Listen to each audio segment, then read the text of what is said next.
સિક્કા પાછળના લોકો, the people behind the coin. સિક્કાનું મૂલ્ય નાણાંની સાથે સાથે શાસકની શક્તિ અને અધિકાર દર્શાવવા માટે પણ હતું.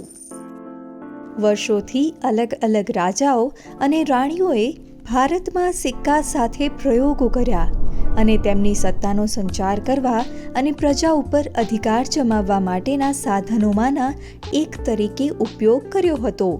ઉદાહરણ તરીકે, આ સિક્કા ઉપર અગ્રભાગ ઉપર એક દેવતા હનુમાનની છબી છે. પાછળની બાજુએ રાજાનું નામ અને શીર્ષક છે, જેમાં લખેલું છે વીર પ્રતાપ હરિહર દ્વિતીય.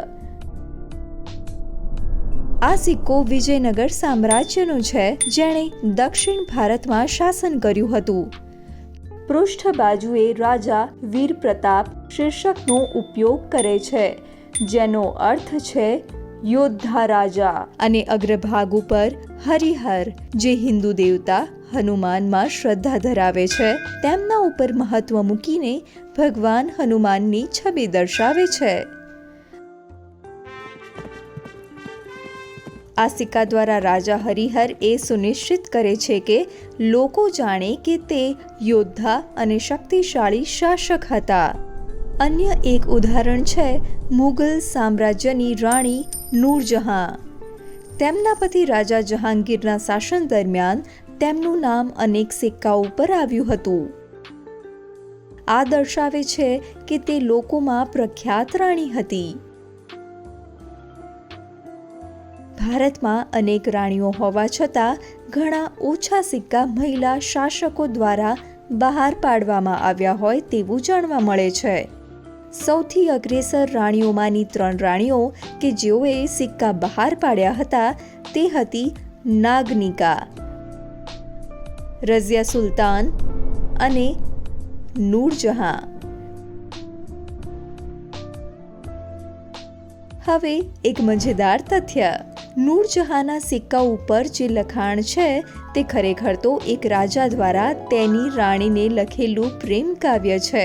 આગળના ભાગમાં લખેલું છે રાજા જહાંગીરના હુકમ દ્વારા, અને પાછળના ભાગમાં લખેલું છે આ સિક્કો રાણી નૂરજહાંના નામ સાથે 100 ગણો સુંદર બની ગયો છે. 1947માં ભારતે આઝાદી મેળવી તે પછી નવી રચાયેલી સરકારે આપણી સાથે સિક્કા દ્વારા પણ સંચાર કર્યો હતો.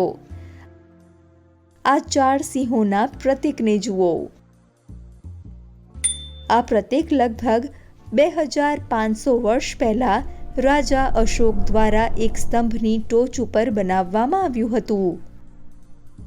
સરકાર શું કહેવાનો પ્રયાસ કરી રહી છે? આ પ્રતીક ભારતનો મુદ્રાલેખ સત્યમેવ જયતેની રજૂઆત કરે છે, જે નીચે દેવનાગરી લિપિમાં લખેલ છે. હવે તમારા માટે એક પ્રવૃત્તિ. તમારા ઘરમાંથી કોઈ એક સિક્કો લો અને સિક્કા ઉપર જોવા મળતા 4 સિંહ સિવાયના અલગ અલગ પ્રતીકોનું અવલોકન કરો. એક યાદી બનાવો અને અમને મોકલો. અમે આશા રાખીએ છીએ કે તમને સિક્કાનું એક નવું જ વિશ્વ જાણવા મળ્યું હશે અને તમે શીખ્યા હશો કે ક્યારેક નાનામાં નાની વસ્તુ આપણા ભૂતકાળ વિશેની મોટી જાણકારી આપી શકે છે.